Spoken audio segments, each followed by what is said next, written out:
Transcarioca foi para mim uma forma de eu redescobrir a cidade e de eu estabelecer mesmo uma nova relação com o Rio. A trilha é um organismo vivo. Na natureza, a transformação ela é constante. Eu gosto do cheiro do mato, eu gosto do silêncio. Trilha é a minha vida.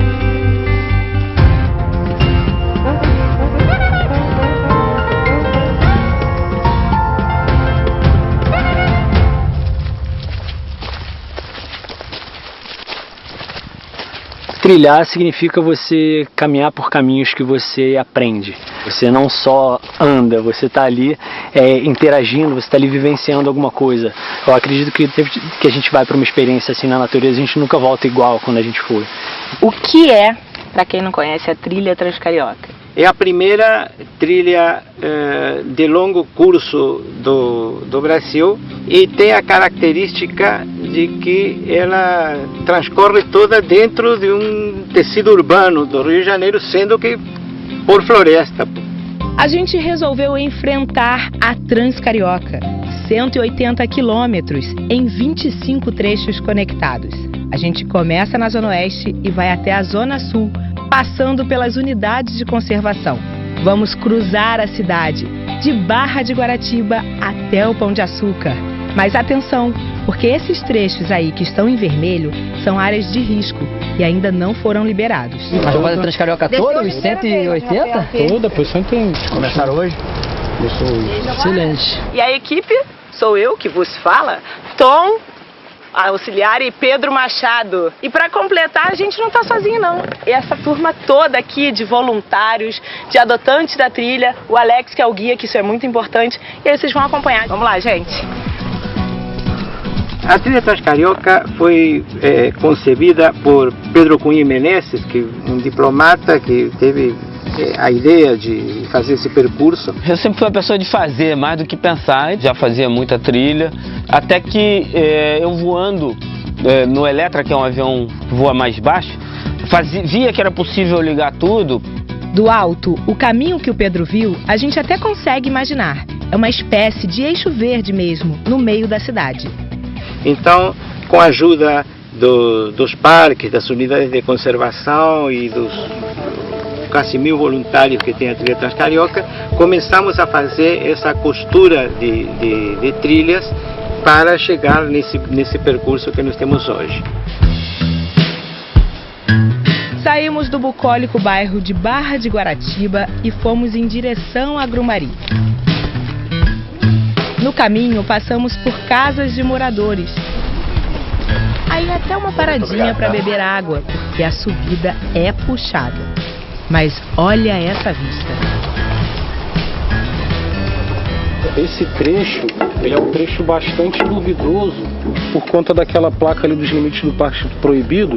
Não é que é proibido o caminhante subir, é proibido motocross e coisas do tipo. Aqui a colocação das placas elas são constantes. Eu acho que em um ano aqui eu já devo ter colocado umas 65 placas.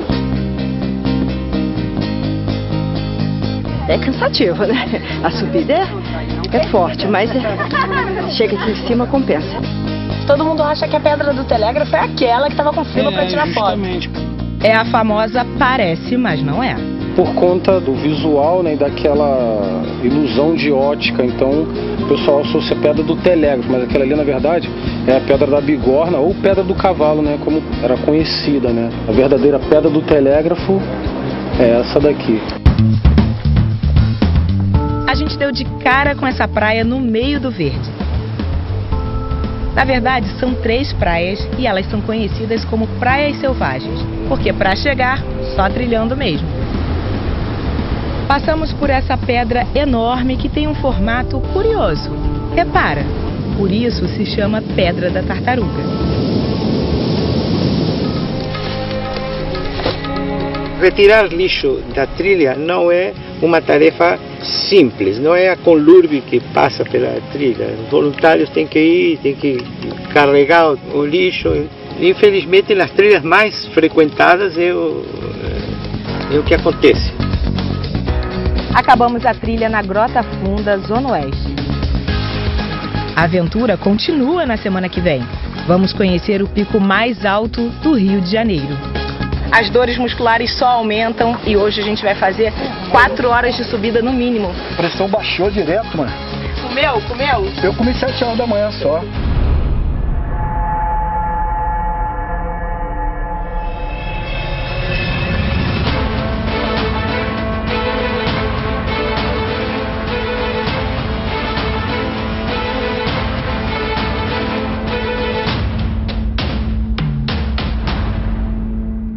As dores musculares só aumentam e hoje a gente vai fazer 4 horas de subida no mínimo, porque é o maior pico do Rio de Janeiro, que é o Pico da Pedra Branca.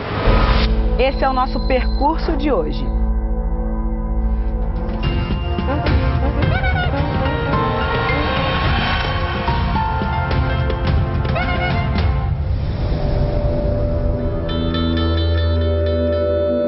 Desde o século XVI, quando você tem as primeiras plantações de açúcar, as primeiras casas, né, as primeiras ocupações indígenas, até, né, o século XX, toda essa história, né, tá na trilha.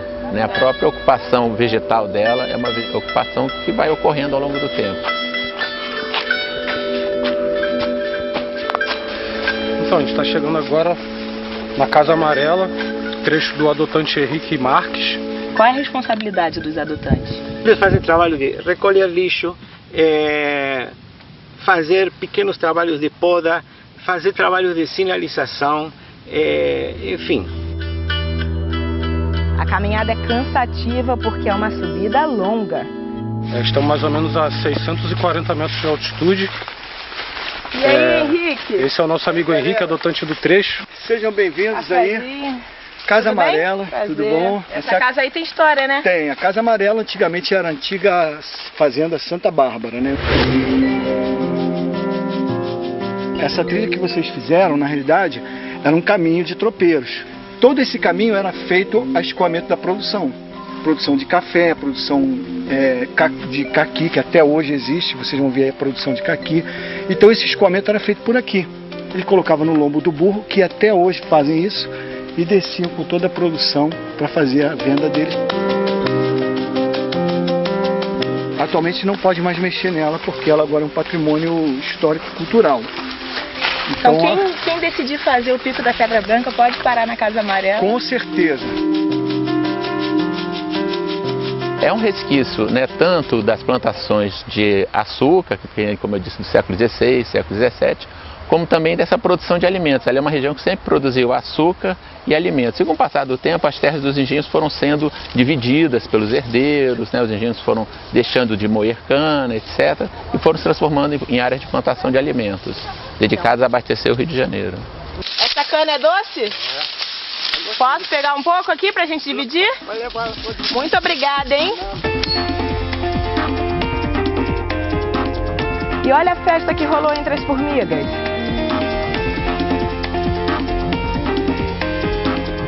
Aos poucos, a temperatura sofre alteração, a gente sente o clima mais fresco e a vegetação fica diferente. O pico tem 1.025 metros de altitude.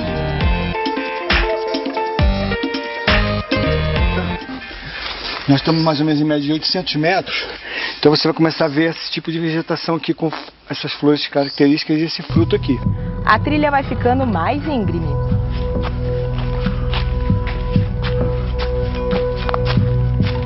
E o Henrique passa mal. A pressão baixou direto, mano.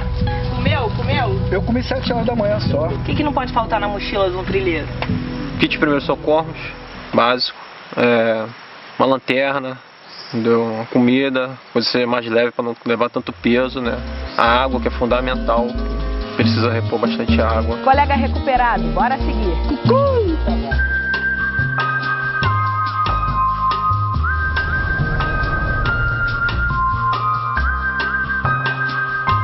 E aí, João, quantos metros aí? 942 metros de altura. Liga a tração nas 4 agora, né, John? É uma floresta tipo do extrato de montanha. Então o Pedra Branca já é um caracterizado uma montanha, né? Então... Chegamos.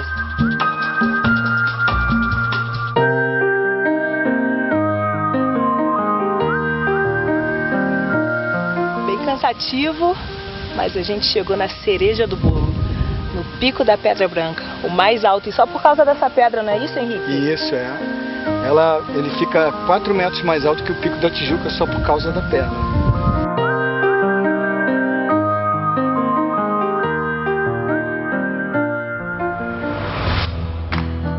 Meia hora de descanso e simbora, não podemos perder tempo.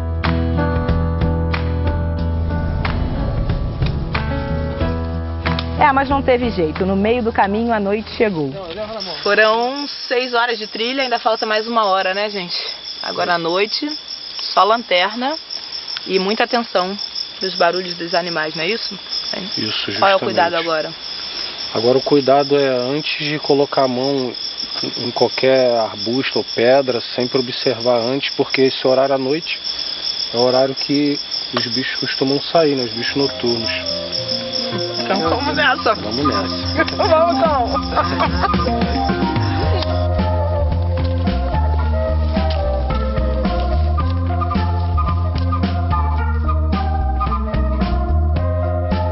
Escolhemos um alojamento da região credenciado pela trilha. Pedro? É sempre o primeiro a dormir e o último a acordar.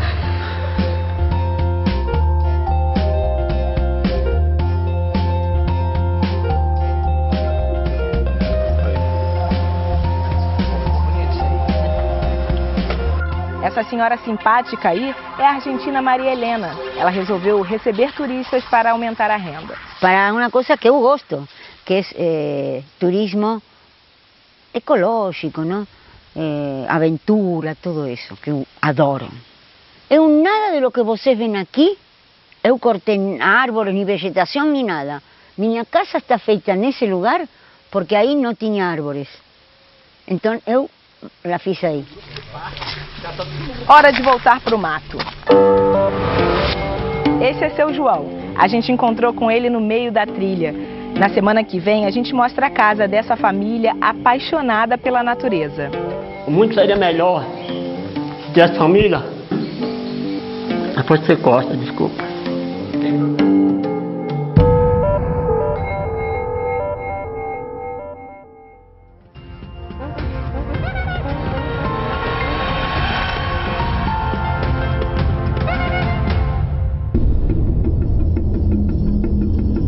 O Parque Estadual da Pedra Branca é rodeado por 17 bairros da Zona Oeste.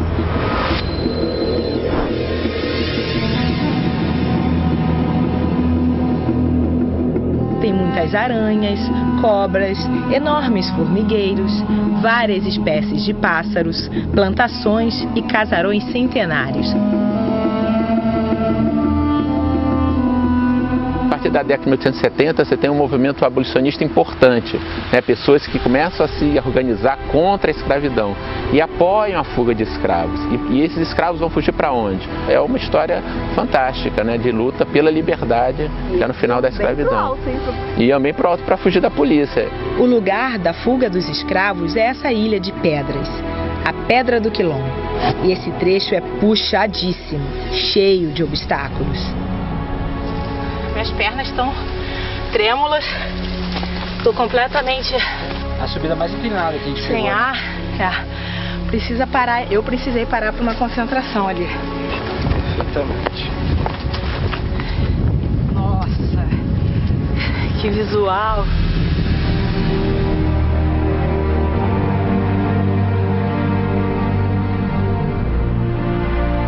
De um lado, vegetação, do outro, Barra da Tijuca. E as rajadas de vento? Ah, como aliviam o cansaço.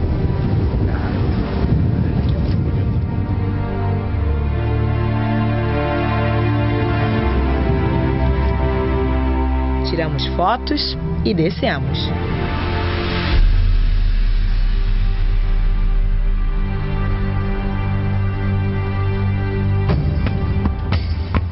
Os nossos olhos se desviaram das belas paisagens porque, infelizmente, encontramos muito lixo em algumas trilhas.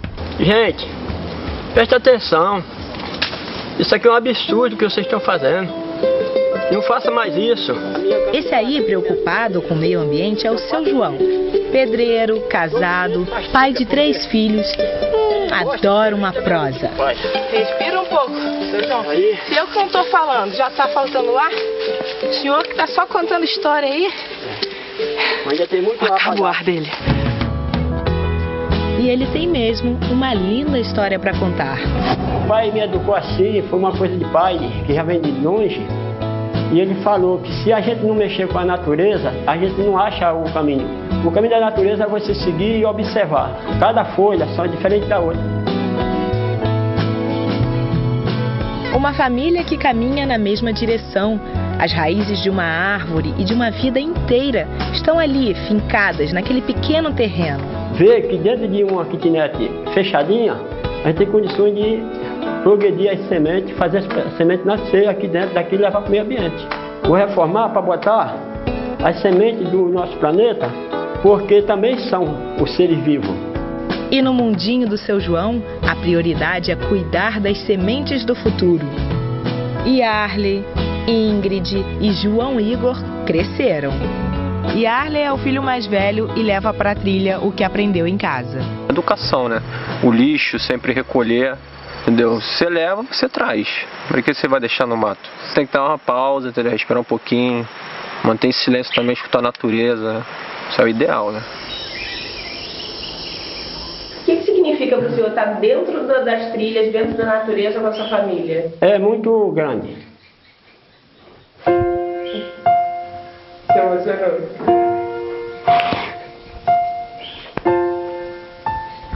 Fica à vontade, seu João. Você acha que o mundo seria melhor se tivesse mais verde? O mundo seria melhor se tivesse família igual a minhas, que acompanhasse seu pai e que fizesse todo esse processo. Desculpa. Depois você gosta, desculpa. Ah, e a gente vai acampar. Uma das maiores dificuldades dessa trilha aqui é o grau de exposição ao sol. Com aproximadamente 15 metros de altura, esse enorme bloco de pedra é o principal atrativo desse trecho aqui. A Pedra do Osso parece desafiar a gravidade.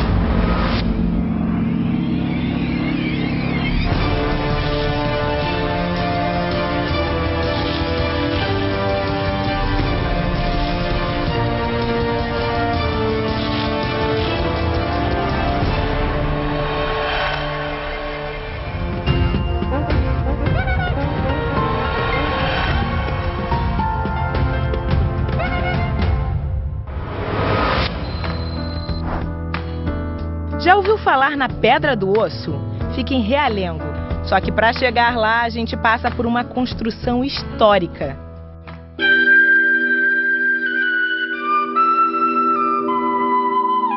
Infelizmente poucos cariocas conhecem, né? Foi considerado a obra do século na década de 60, na gestão do governador Lacerda. Veio com a finalidade de mais uma vez, né, abastecer a cidade do Rio de Janeiro com água, né? A cidade do Rio de Janeiro já teve crises históricas de falta de abastecimento. Esse aqueduto, ele traz a água da estação de tratamento do Guandu, lá em Seropédica, na antiga Rio São Paulo, até a cidade do Rio de Janeiro. Ele tem cerca de 34 quilômetros de extensão, ele passa por todos os bairros quase da Zona Oeste e termina no Jardim Botânico. Ele está funcionando, ele está super ativo. Inclusive, mais de 80% da água que abastece a cidade do Rio de Janeiro passa por aqui, pelos nossos pés. Tem segurança total, a gente tem aqui uma base da UPAM, que é a Polícia Ambiental, que fica aqui 24 horas. 24 horas eles estão aqui atuando aqui na segurança aqui da área aqui. Convido a todos a virem aqui na sede Piraquara.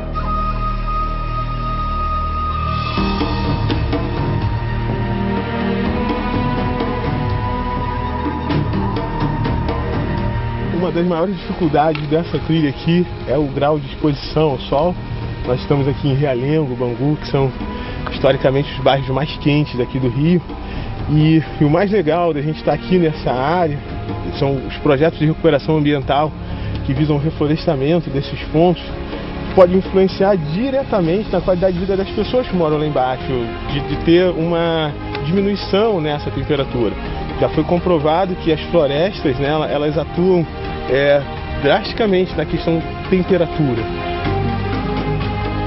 40 minutos trilhando. Falta pouco. Aí está ela.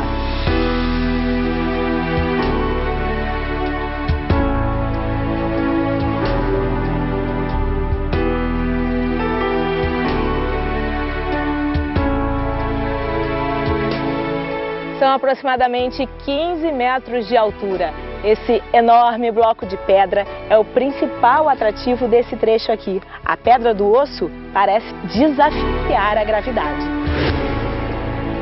Essa formação ela foi ocasionada por milhares de anos de ação de vento, chuva, né, as intempéries que foram descobrindo ela.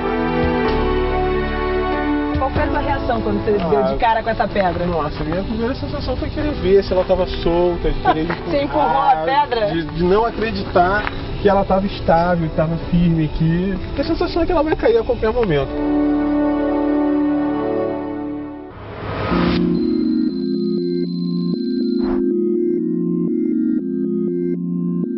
Eles me levaram para conhecer um cantinho da cidade pouco conhecido.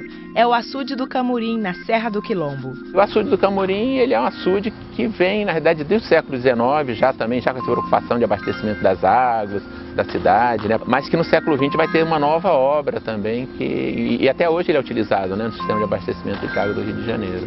O açude foi planejado para represar a água do rio. Essa torre caída controlava o nível de água e está abandonada.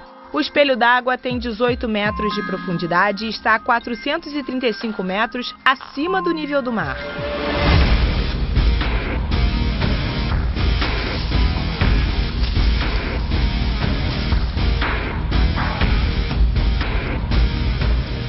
Com mais ou menos 10 quilos nas costas, a galera precisa de muita disposição. Toda essa baixada aqui, Bangu, Realengo, Padre Miguel, Senador Camará, lá ao fundo, Serra do Mendanha. Então, essa parte toda aqui, você está vendo esse capim todo verde, isso tudo é fruto de queimada. O que é importante para o trilheiro botar na mochila? Porque é difícil e tem que botar peso na mochila. Tem que botar peso. Essa aqui é uma trilha que você tem que levar no mínimo 3 litros d'água.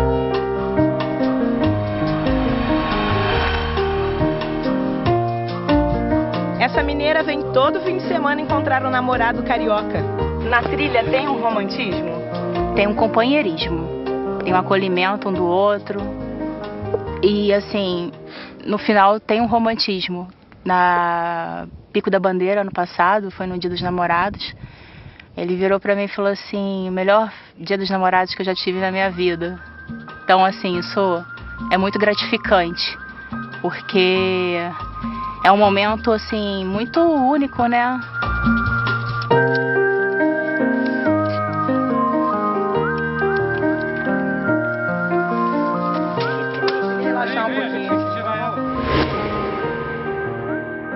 Depois de 5 horas de subida, hoje foi cansativo porque a gente veio com mochila nas costas para acampar. Para acampar aqui a gente pede autorização ao parque, só assim é possível. E aí para relaxar, todo mundo se reuniu aqui e vai brindar num cafezinho, não é isso? Uhul. Valeu, gente! Uhul. É aqui mesmo que vamos dormir.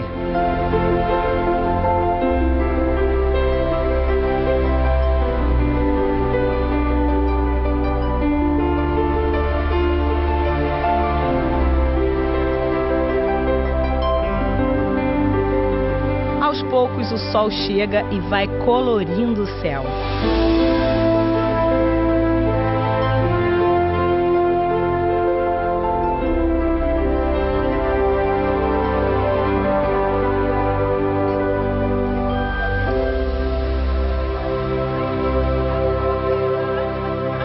Depois do café, hora de seguir.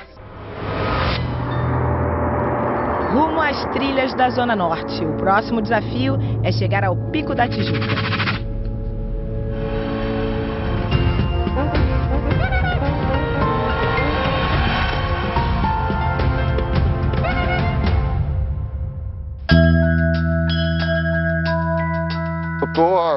quase 3 meses sem caminhar, vindo de uma cirurgia, e chego aqui e me surpreendo com essa placa, porque outras vezes que eu não fiz cirurgia e que estava caminhando toda semana, eu cheguei aqui mais cansado. A trilha é a minha vida. Eu me sinto bem na mata, eu gosto do cheiro do mato, eu gosto do silêncio do mato. Subiu o Pico da Tijuca com 2 veteranos, 30 anos só de montanhismo. Em 2005 foi um infarto que eu tive subindo uma montanha. Até que chegou quase no cume, eu comecei a vomitar. Aí fiquei 10 dias internado na CTI e operei o coração, botei 6 pontes. Primeira coisa que eu perguntei ao médico era se eu poderia continuar fazendo montanha depois da cirurgia, para ele permitir que ele abrisse meu coração. E ele disse que sim. Então eu devo hoje, esse período pós-cirurgia, ao montanhismo. Na hora que a gente entra numa trilha, a gente esquece aquele mundo lá fora agitado. E como meu primo sempre diz, a gente fica mais perto também de Deus, né? No cume da montanha. Então é o nosso altar, a montanha. E que escadaria tem esse altar aí? Estamos quase no topo. Quase! Finalmente, Pico da Tijuca. Ponto mais alto da Parque Nacional da Tijuca. O Parque Nacional da Tijuca é a unidade de conservação onde abriga o maior número de trechos da trilha Transcarioca. E um dos principais objetivos do trilheiro é chegar ao pico da montanha, ao ponto mais alto. E é aqui, onde a gente está agora.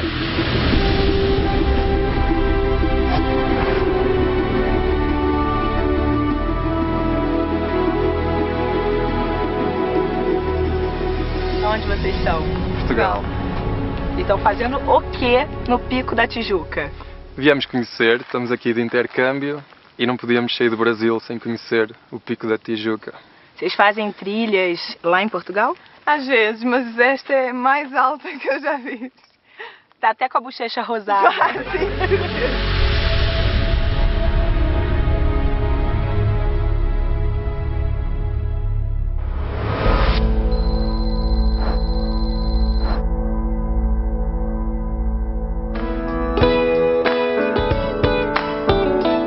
Um trecho considerado leve, né? É um trecho de 5,5 km. Né? Ele tem, em curto espaço de tempo, ele tem uma infinidade de atrativos, desde mirantes, construções históricas e museus. Então é muito frequentado por pessoas de todas as idades, desde crianças a idosos. E ele é conhecido também como circuito histórico, né? Que engloba bastante a história aqui do Parque Nacional da Tijuca.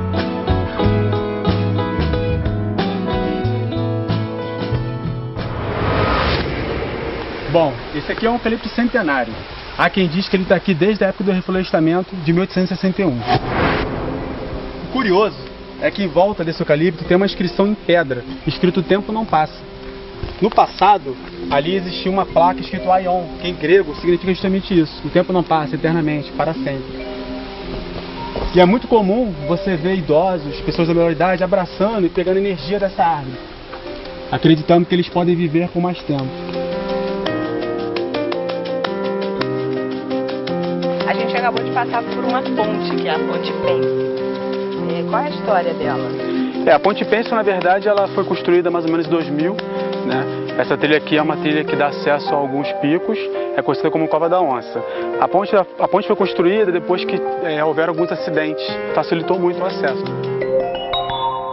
Agora a gente está indo para a pedra onde justamente tem o nome a trilha, que é a Cova da Onça. Na verdade é uma pedra, né, que diz a lenda, diz a história, que alguns excursionistas passando por aqui teriam visto uma onça parda nessa região.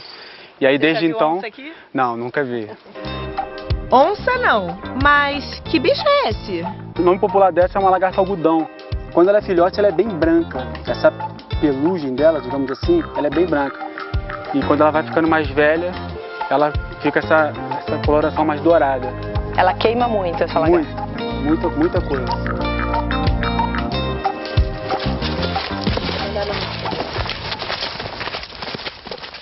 Uau! Este aqui é o Mirante da Cascatinha.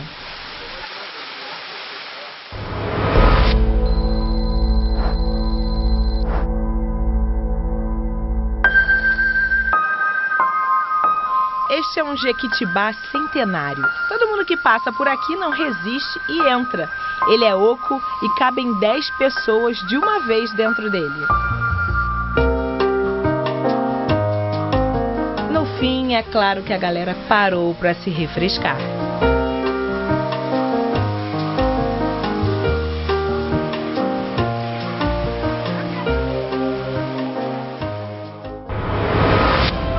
"13 dias trilhando". Lembra, a gente começou em Barra de Guaratiba, na Zona Oeste. Pelas trilhas a gente chegou na Zona Norte, onde a gente está agora. E o próximo trecho é o final, Zona Sul. A Vista Chinesa é um ponto turístico bem conhecido já da cidade. Só que subindo mais um pouco, depois da Mesa do Imperador, tem uma trilha de 40 minutos que leva a gente até a Pedra da Proa.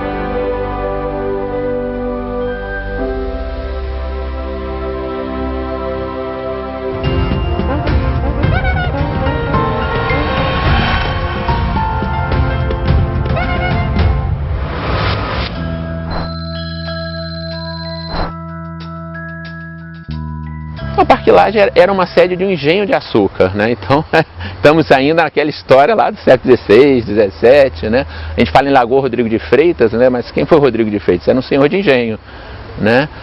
Então aqui era uma região de engenhos de açúcar e onde hoje é a casa do Parque Lage era a sede de engenho que foi reformada pelo Henrique Lage, né? Que deu o nome ao parque. Ele reformou tudo isso daqui. A Vista Chinesa é um ponto turístico bem conhecido da cidade. Mas subindo mais um pouco, depois da Mesa do Imperador, tem uma trilha de 40 minutos que leva até a Pedra da Proa.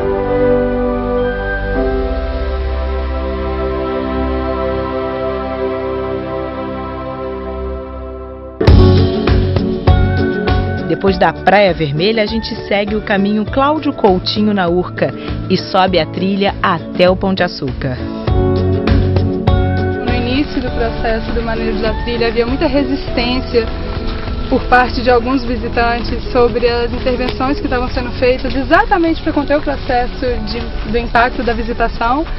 E aí a gente encontrava infraestrutura quebrada, roubava, desmontava algum tipo de cercamento ou guarda-corpo, pichação das sinalizações.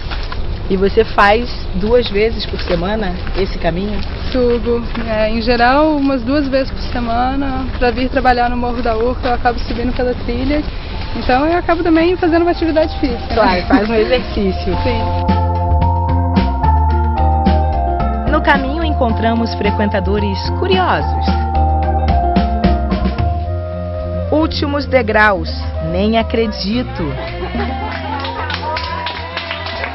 A trilha do Morro da Urca ela é bem peculiar, né? Ela faz parte da trilha Transcarioca, mas ela é uma das trilhas mais frequentadas do estado do Rio de Janeiro. A gente tem em média 14 mil visitantes por mês, que é um número muito alto para uma trilha, então ela é realmente uma trilha muito urbana. De fato, ela merece um trabalho diferenciado, né, de manejo, porque toda visitação vai trazer algum impacto ambiental.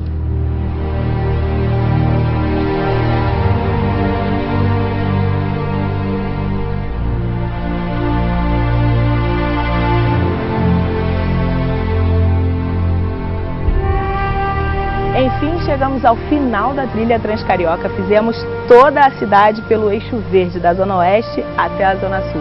Não foi fácil e agora a gente vai finalizar aqui num dos principais cartões postais da cidade, o Morro Pão de Açúcar. E no entardecer.